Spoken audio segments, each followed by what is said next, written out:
Hello, everybody. This is Meena from Destination CEO. Happy Monday to everyone. How's everyone doing?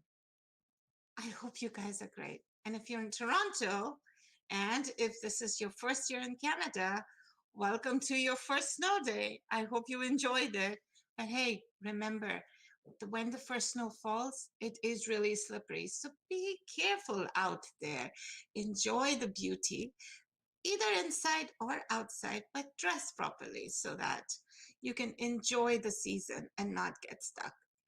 Well, let's get started. I am super excited to be here with you today, and I'd like to share.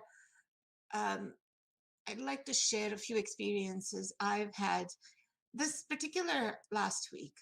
I've spoken to some of you, and I've realized that many of you many of you are feeling lost or ready to give up and thinking that, hey, this year has come to an end. I'm going to just take a break and move forward and start my job search again in the new year. Well, if that's something that you want to do, excellent. But what happens when the new year starts? Will you be ready, or will you have to start all over again?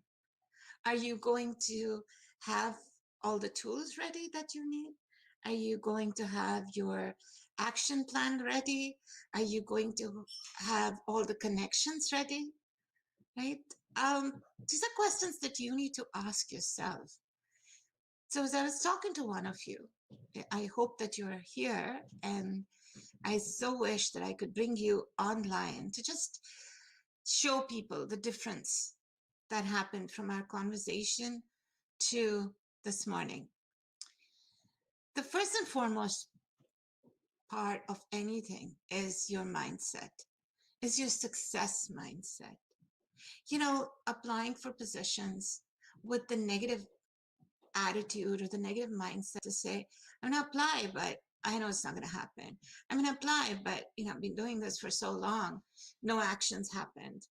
Well, the thing is, do you have a proper career action plan created for yourself? And are you following the steps? So I was talking to my mentor, and he said to me, Meena, one of the most important things that probably is missing in the conversations that you're having on live sessions or with many people is, how did you overcome some of those challenges? And, everybody knows that I started my career at the YMCA of Community and Employment Services 20 years ago as a receptionist. But a lot happened since then. Today, I'm a part-time professor at Humber College, one of the largest colleges in North America. I am an entrepreneur of a social enterprise called Destination CEO, where I teach job seekers how to be successful and how to get their dream jobs. And guess what? The the product that I build, or the plan that I created 20 years ago has been, it wasn't just created at one shot and then it just simply stayed. No, it has been developed. So my mentor suggested perhaps I could throw light on some of those challenges that I personally faced and how I overcame, and help you with starting your own action plan.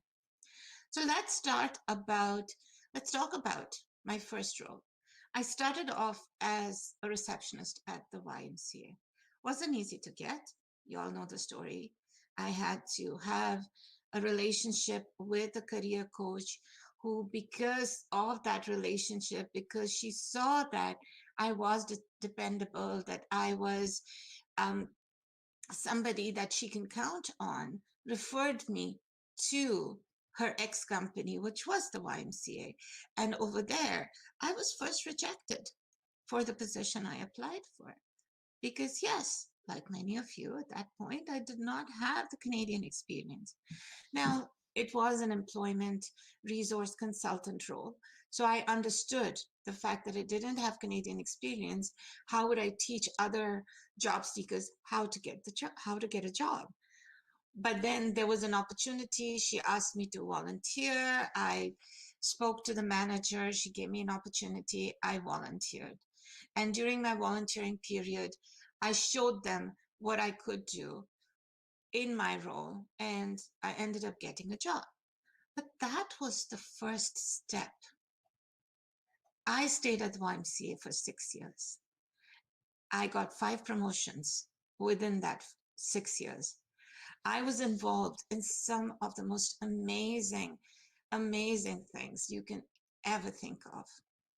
For example, I started, along with the 5 promotions, I won the YMCA Excellence Award for exceeding the center's expectations.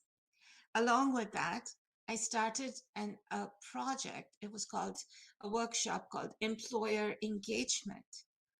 And guess what? We had 98% success. That wasn't a part of my role, but it was something that I was passionate about.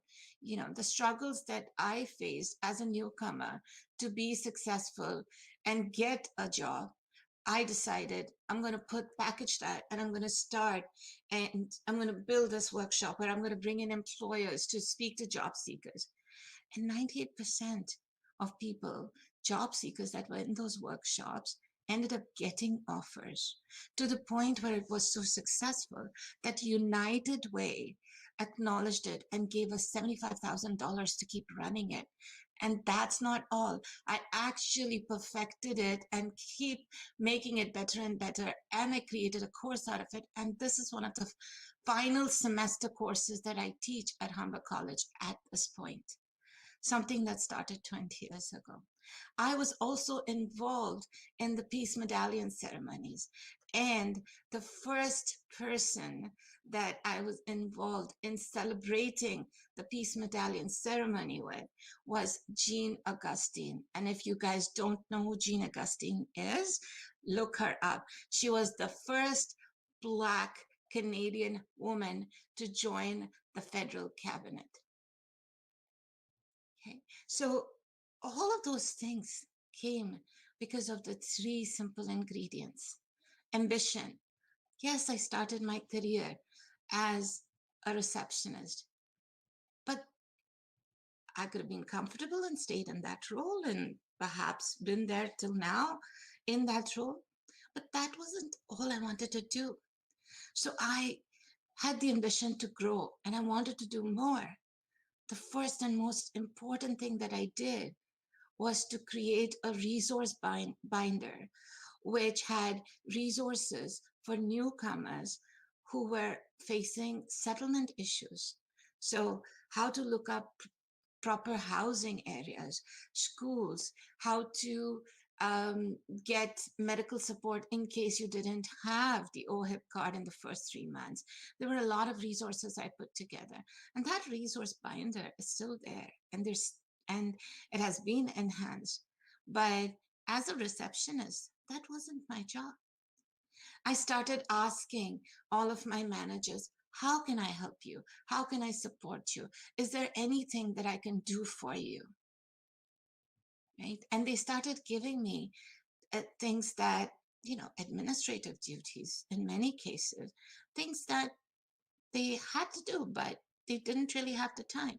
So taking things off their plate, and yes, putting in a lot of my own personal time, because as a receptionist of a really busy center, I managed 10 incoming phone lines and answered more than 400 calls a day. Mind you, we also had almost 10 job developers and career coaches within the center, and I managed the schedule. So, along with doing all of the administrative receptionist duties on the front desk, there was no time for me to do the other stuff. But I had the ambition, I had the passion. I wanted to make a difference. So I started building things. I started getting involved. I started helping other managers. And looking at that, I ended up getting promoted to different locations, to different programs, and I started learning. My last assignment with the YMCA was a secondment with United Way itself, where all of the childcare agencies were coming together to start a new project called Success by Six. I had no background in working with kids, but what I had was an ambition. What I had was a passion. What I had was relationship building skills, right? So, with my relationship building skills in those time periods and along through my career, I've been able to develop myself. Many a times we start a job and we feel very comfortable. And trust me, when that sixth year came where my secondment was coming to an end and I had to go back to the YMCA, I, I had to think really hard. I went from reception to employment to business development of YMCA Cedar Glen to a secondment with United Way with Children's Services. What was next? So I had to look back and look back at all of my achievements and really think, what did I enjoy the most? Where was I the happiest? And I realized it was with employment services, right? Unfortunately, at that time, there weren't any positions within the employment services. So I went and I did a Dale Carnegie workshop. And Dale Carnegie, as you know, one of my favorite authors. When I did his leadership workshop, I learned more about myself. And that's where I met my future employer, Valerie Benson, who got me into the recruitment industry, from where I started my own recruitment industry. And rest is history. I'll get to the other stuff at a different time. But, I'm asking you as a job seeker, if you start off with a negative mindset, not moving forward. So, to one of my participants, I spoke to very recently, and she was having a hard time because she was applying for positions. She wasn't being successful. She was reaching out to people, but then she was getting stuck at the second level. When I asked her to post, she was having a hard time. So when I had the conversation with her just last night, and I said, if you start off with that negative mindset, do you think that it's going to have a positive outcome? Do you believe that you're capable of getting that job? Do you believe that you have the skills, that you have the experience to do that job? If you do believe, then why is it that you're going with a negative mindset? Why isn't that you are starting off with a positive mindset? Why don't you have faith in yourself? Why don't you have faith in the universe that it is going to happen? So we had an emotional conversation, and she promised me that she's going to change her mindset. She promised me that she's going to thank God. I know I'm a little spiritual over here, but she promised me that she's going to thank God for all the blessings she has, and she's going to apply with a positive mindset. Guess what? Last night at 12:30 in the night, I had a WhatsApp message from her telling me that as soon as she finished her prayers, for some reason she was fiddling with her phone, and she had an email from a recruiter to an application she had recently applied for, asking questions on her availability. And she couldn't believe that could happen that quick. And this morning, she posted her first post. And I called her and I congratulated her on her success. I'll tell you another example. I had a similar conversation a few weeks back with another participant.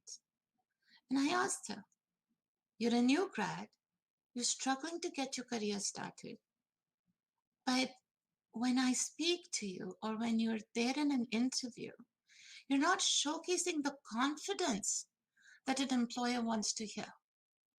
If I, as an employer, going to invest my dollars in you, specifically in the world of COVID, and all I need to hear is that you can do the job, regardless of you knowing how to do the job, that you can do the job, that you have a learning attitude to do the job. If I don't feel that confidence, I'm not going to invest my time or money in you. This morning, she had an interview. She portrayed that confidence. She got the job offer. Sometimes, actually, all the time, it's about the mindset that you approach anything and everything with. So, my darlings, I urge you to look back and ask yourself, are you sure that you are ready? Because if you're not ready, then nothing is going to be fruitful. You might as well stop and reflect on why you're not ready. What is it that is stopping you from moving forward? And address that particular situation. There was a recent article about recruitment budgets post COVID-19. And I want to highlight that particular article. And, hopefully, if you guys want to read that article, I will share it in the links. So definitely let me know. By the way, I want to say hi to Michael Raymond. Hi, Michael. It's been a long time. He's on the stream, so I'm excited to see him here. And hi, Karanveer. Hi, Heta. Thank you so much for your comments. Michael was one of my ex-bosses, and I gave him a lot of gray hairs, but another phenomenal leader who made a difference in changing lives of so many people, sometimes through his sarcasm, but all the time through his honesty. He'd point out things that I would like to push the boundaries on. And he'd make me realize certain things in his own way where I could do better. So, Michael, the fact that you're here, thank you. I'm really excited. And I hope that you are just as proud of me now as you were then when I brought in over 200 people for a career fair where you didn't want. Anyways, going back to what I was talking about with your career action plan. Once you work on your mindset and you've addressed your success blockers, now you need to start creating a plan. We talked about SMART goals, timely SMART goals. Understanding this year has about 6 weeks left, and to be honest, 4 weeks before we get into the holiday season. Are you ready for your new offer in the new year? If you are, what are you doing about it? Asking you a very simple question. Are you giving up to say, I'm going to start in the new year? Are you thinking, hey, let me start at least the plan on what I'm going to do in the new year? Guess what? Right now is a crazy hiring rush. Yes, I know it's the lockdown. Certain organizations are going to probably start hiring in the new year, but that's not the case for all the organizations. Right now at Humber College, with my Career Connections program, all of my students are getting ready to reach out to leaders or to organizations for capstone projects. What are capstone projects? These are year-end projects that most academic institutions, specifically that do not have co-op, get to work on. So these are year-end projects where students get together in groups, reach out to the organizations, reach out to the industry and say, hey, We have these skills, we have these resources to offer. Do you have a problem that we can solve? So my students at Humber College are quite nervous. And, this is the first time they have to reach out to the industry. So the first thing I tell them is research organizations that you want to be a part of, that you believe in their values, that you're passionate about things that they are doing. And once you know who are these organizations, go directly to the top. Now, obviously, I teach careers in tech industry. So I'm getting all of my students to reach out to the CTOs or the VPs of tech. So VP of IT, CTO, any senior technical director within organizations, and showcase, these are our skills, this is our team, this is what we can do. Is there a problem that you would like us to solve for you? And yes, many organizations are going to tell them, no, thank you, we don't need it, we're not ready. But there are many organizations that would be happy to connect with this free resource and give them the opportunity. Why? Because they have problems, specifically now in COVID, where everything is focused on digitizing. Now is the time where most CTOs are thinking, how do I manage my budget at the same time create solutions for these challenges we have? I'm going to update you on how well they fare. But thinking about your career action plan, who are the people that you're going to be reaching out to? And how are you going to be reaching out to? So you've decided what your SMART goal is. You've put a time frame that you want to start your new career. Let's say 1st of January, 4th of January, 7th of January, beginning of January, beginning of the new year, whatever your time frame is. What are you going to do from now until then? Do you have the skills that are required for the jobs? Do you know who are the people responsible for making the hiring decisions? Do you know what projects they are involved in? If not, those are some of the key ingredients that you want to get involved in. So that's a little bit about the hidden job market and how you target the hidden job market. And I'll talk more in detail about the hidden job market next week.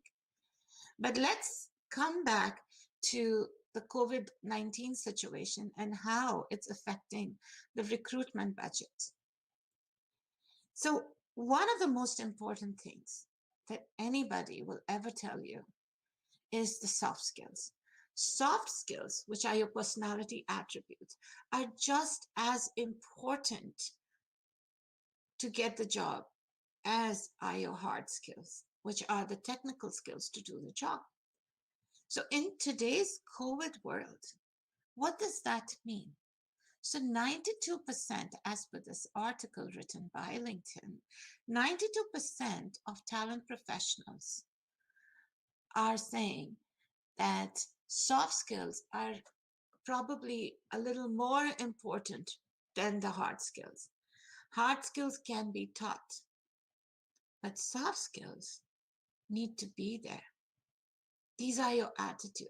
I talked about the 3 ingredients: the passion, the ambition. The third one was creativity, relationship building. So in your case, as you're building out your career plan, right?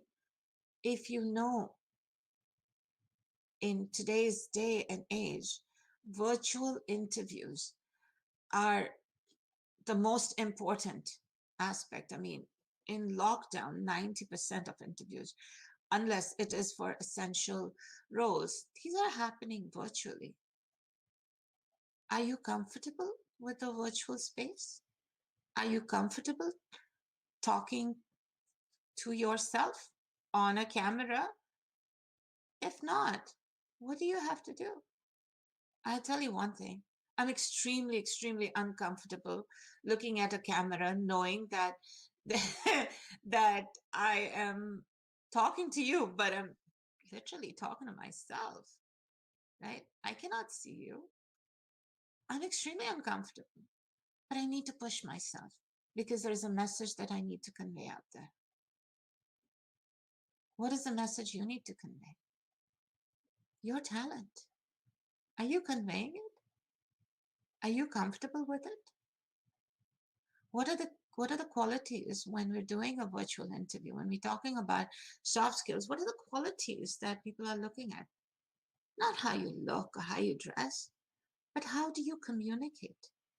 Are you communicating effectively? Do you have the confidence in your voice? When you're saying that you have the learning attitude, you have the confidence in your voice.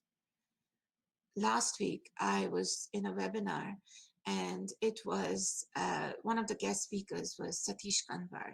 Satish actually is the general manager of Shopify. I'm sure most of you know Shopify.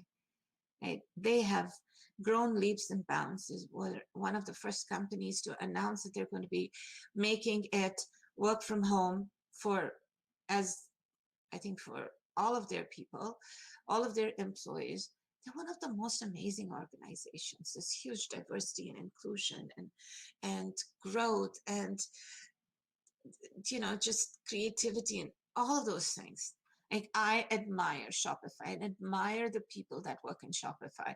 And I must admit, I know a lot of people that are working in Shopify, and a lot of them are Humber graduates from my own program. So I'm really proud of having that relationship. But one of the things that Satish was saying was that, right now, the key skill that we're looking for as we are growing and we are evolving are these soft skills, are these personality attributes, is this attitude that if I hire you, I can train you with the technical skills, but can I depend on you? Can I count on you? Will you be the person that will fit in? Will you be the person that is going to grow in the team? Are you willing to do the job? Do you want to do the job? Is this your passion? Right? How do you showcase that? It's really having that confidence and having that excitement in your voice when you're making those relationships, when you're building those relationships, right? When my career coach referred me to the YMCA, I had to spend some time with her, not because she was assessing my technical skills, because at that time, I mean, face it, I really had no technical skills. I only had great Microsoft skills. But besides that, what else did I have? I have my soft skills, right? I knew how to answer the phone. I knew how to speak effectively. I knew my communication skills were great, right? So she referred me. Had I not been all of that, I don't think that she would have referred me. I don't even know what would have happened in my career at that time. Have you built those relationships with people where you where they think of you when a position either within their organization or within their network shows up? And if not, isn't this the best time that you build those relationships? Let relationships not be transactional. Don't connect with somebody just because you need something. Connect with somebody because there is a reason that you want to connect. Could be about, the things that they're doing. Could be about their background, their story, their profile, right? Tell them why you admire them. Start building on those relationships. Because even if you don't get a job right now, that relationship is what your net worth is. Like my friend Mark Blash of Toronto Job says, your network is your net worth. And I'm sure that everybody will tell you that, right? You may not have that kind of relationship with everybody, but pick 4 or 5 advocates for yourself. The best recommendation is a recommendation that happens when you're not in the room. Do you have those relationships with certain people within the industry? And if not, what are you waiting for? So as you have your SMART goal, now you want to look at organizations that are doing things that you want to be involved in. And then you look at people who are doing those things within those organizations, who have those hiring authorities, who have the leadership model. You know, as I mentioned, Michael, there was a reason why I was very attached to Michael. Michael had experience working with at-risk youth. And I was really passionate about making a difference in the lives of at-risk youth. So I wanted to learn from him. And he shared a lot of his wisdom with me many times. And he taught me the challenges that at-risk youth go through. Many of them I wasn't aware of. I come from a protective society where I didn't know a lot about it. But when Michael shared the challenges that at-risk youth went through, I started thinking of what can I do to make a difference? And yes, I partnered, Destination CEO partnered with YMCA once again a couple of years ago and helped over 300 at-risk youth get successfully employed. Well, see, I only understand the whole employment and the job development piece, right? I can only tell you the challenges I faced and how I overcame them. You have to make the decision if you want to overcome them. And if you do, then you need to start working out your plan. But just working out a plan is not enough. You need to take action to it, right? We're talking about the hidden job market. Let me take you a step on the other side. Going back to that article about the impact of recruitment budgets. To ensure equality, to ensure equity in hiring, a lot of organizations are spending tons and tons of dollars in making their applicant tracking systems better, in making their HR management systems better, right? So is your resume speaking to the different audiences of the hiring authority? When we're talking about LinkedIn, LinkedIn doesn't even need anybody to promote, because all of us, the career coaches, be it anything to do with job search, personal branding, all of those things, right? They're promoting LinkedIn. Why? Because 90% of hiring is happening in LinkedIn. So if your profile is not speaking to your passion, if your profile is not sharing the story of your accomplishments, is it going to attract the attentions of the recruiters that you're trying to attract? If you've reached out to me and you say to me, Meena, I want to be involved with Destination CEO. Fantastic. As what? Right? I'm not hiring. I'm a job developer. I'm a career coach. Destination CEO is a social enterprise where more than 30 industry leaders volunteer their time to mentor job seekers. So when you reach out to them and say, hey, do you have any position in your company for me? Well, yeah, I have a position as a participant, which will cost you money. Is that what you're looking for? So spend some time in researching the organizations and reach out to people that you want to connect with, that can help you with your career goals. And don't make it transactional. A lot of times, you have a great conversation with someone, they give you certain tips. Do you take it to the next level of publicly thanking them for the tips that they gave you? You learned something. They invested their time in you. Did you thank them? Sending them a personal message is sometimes not enough. You need to take that opportunity that somebody took out an hour or 30 minutes of their time and spent with you on your request. Thank them publicly so they also feel good. There are two reasons for that. A, they'll want to do something back for you more. They'll appreciate you. How does that help your profile? Well, you get visibility, not just from them, but for their entire network. Two, when you publicly thank somebody, they want to do more of it. They feel good about it. It shows that you acknowledge them, you appreciated them, and they want to do more. So many people like you get help, but many of you don't do that. You just spent an hour with someone they took out the time from their very busy schedule, but was just advice.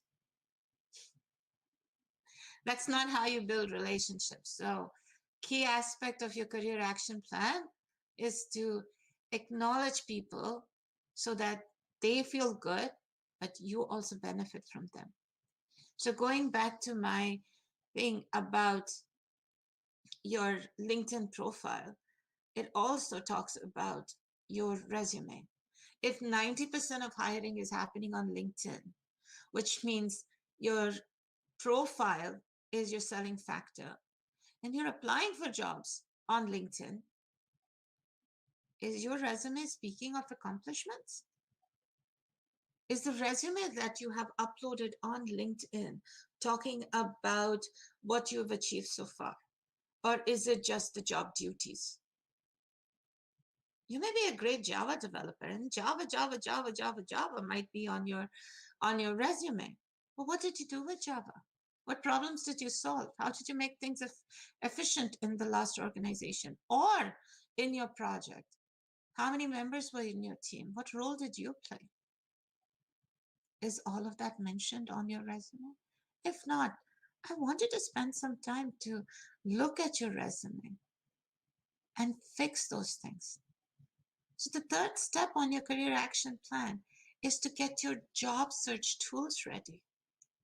As you're building your tools and as you're connecting with people, you're building those relationships. You're building your value. You're building what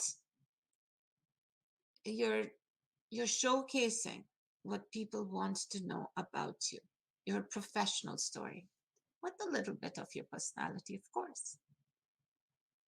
So I want you to think about these three things. Very important.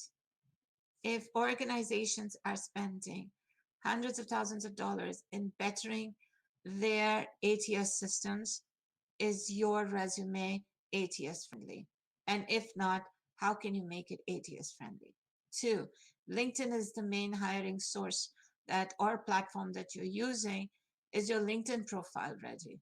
Does your LinkedIn profile have the keywords that are attracting recruiters? Are you visible? Is your online brand ready? There's another stat. Are you comfortable with your virtual interviews? So LinkedIn has incorporated, as you know, LinkedIn has different platforms for different users. So there is the regular platform for most job seekers, but there is a paid platform for recruiters. And in that paid platform, they have incorporated LinkedIn intro video. So before a recruiter sends you a request, if you've applied for a position, they may just send you a link to that introduction video. And if your video speaks to them, maybe it's a 2-minute video, maybe it's a 3-minute video. If your video speaks to them, they'll probably go to the next steps. So how's your virtual presence? Start thinking about it. No one has any questions here. That's pretty sad. Okay. Well, If you want to think of any questions and you want to send me a direct message, more than happy to answer them. But start thinking career action plan. You have these next 4 weeks to make a huge difference in your own career action plan. If you want to get started in a new career, if you want to start your career in the new year, you want to start thinking, do you have your tools ready? Do you know which organizations you want to be a part of? Who are the senior leaders of that organizations? Are you connected with them? Have you made a value proposition? If you just started a new job, are you connecting with people within your organization? Are you building relationships? It takes time.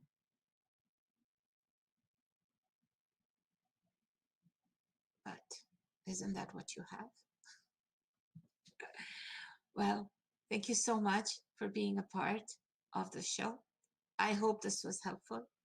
This is Meena Dalwani from Destination CEO. I look forward to seeing you all next week. But in the meantime, happy Monday. Enjoy this beautiful day. It's cold, so stay in. But start thinking, start reflecting on what it is that you probably are missing. And then address those blocks. Have a beautiful start of this wonderful week. Keep a positive